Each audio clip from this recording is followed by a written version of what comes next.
For today's episode mga mukbang, magluluto naman tayo ngayon ng sweet and sour na isdang dalagang bukid at mumukbangin natin. Yung nagluto ka lang ng pritong isda at nilagyan mo ng konting effort, para ka na rin kumain sa mamahaling restaurant.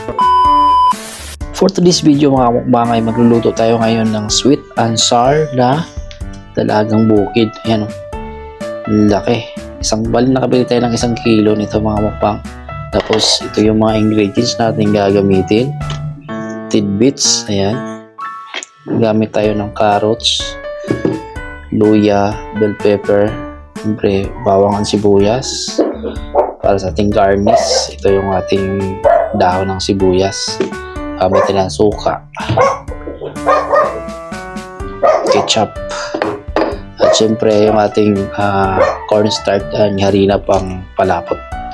So simulan na natin mga mukbang. So magsimula na tayo dito mga mukbang sa ating tidbits. So, tanggalin natin yung sabaw nito. So, lalagay na tayo ng suka. 2 kutsarang suka. 2 kutsarang ketchup. Asukal. May brown sugar kayo mas maganda, pero kung wala okay na to. 1 1/2 teaspoon. 1/4 cup of water. Set aside muna natin to. 1/4 cup of water, 1/2 teaspoon of cornstarch, 1/2 teaspoon of harina. Mix lang natin to para to sa ating pampalapot. Hiwain na natin to ang ating carrots. Ganito lang ang hiwa. Ayan.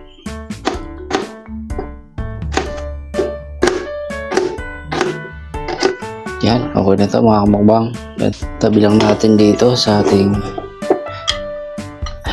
mix naman natin yung ating bell pepper. Yan. Yan. Ito lang yung ating buhay. So, yan. Ganyan yung ating maganda tingnan nyo. Yan. Yan. Natin dito. Ito yung garnish natin mamaya. Malaki. Grabe.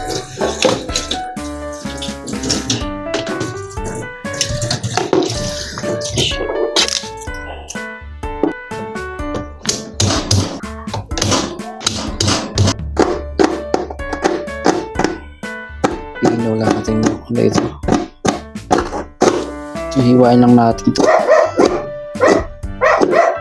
Carrots, bell pepper, ating sibuyas, tapos pang-garnish natin ng sibuyas. Ayan. Painit. Ayan.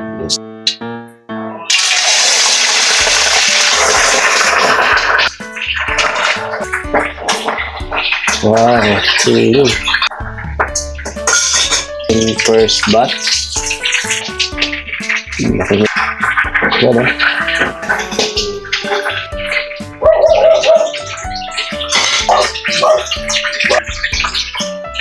Wow, ganda.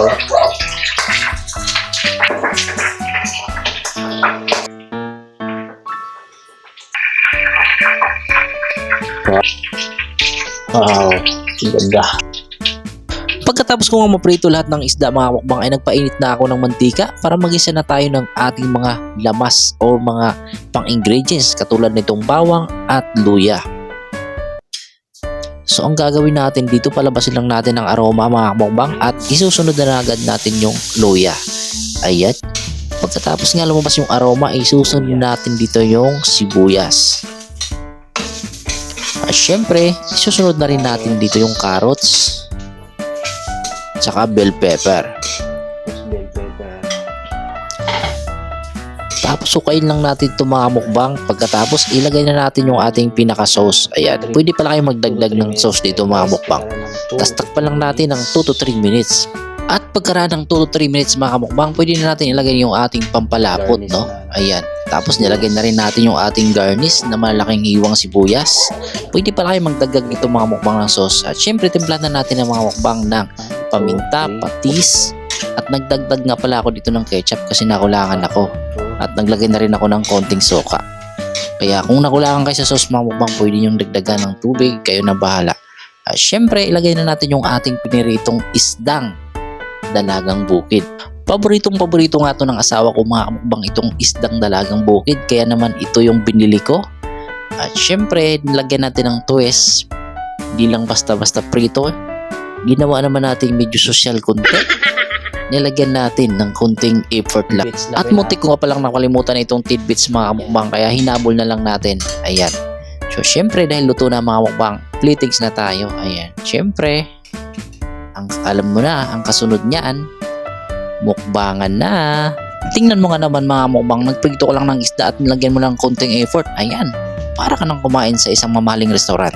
So ito na mga kamukbang, yung ating sweet and sour. Ayan, luto na. So, pang inantay natin. Mukbangan na. Na tayo Lord, thank you sa masarap pagkain na to. Naway yung mga nanonood ng video na to ay meron na silang nakain sa kanilang lamesa, sa kanilang harapan. Amen. Wow, ito mo na.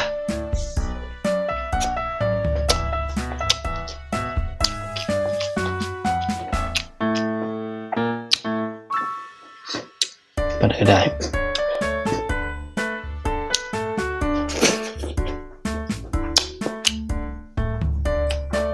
Sarap.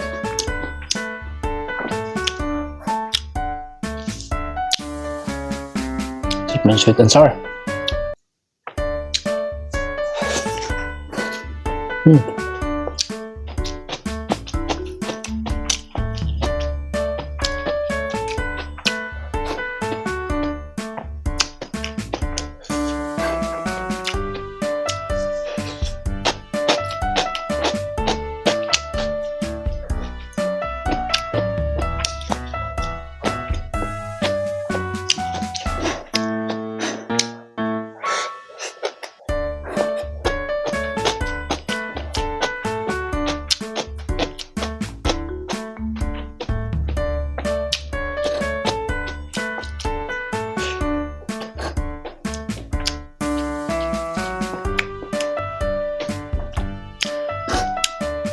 Sarap pala ng dalagang bukid mga kamukbang. Tapos gawin mong sweet and sour. Sarap.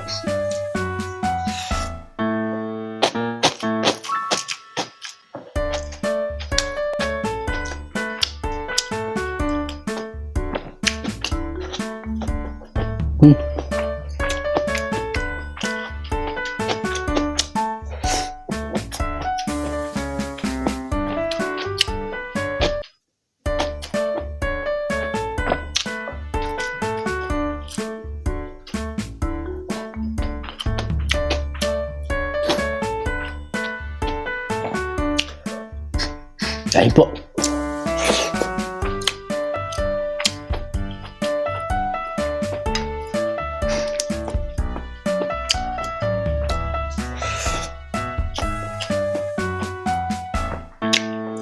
I made it. I made it perfect.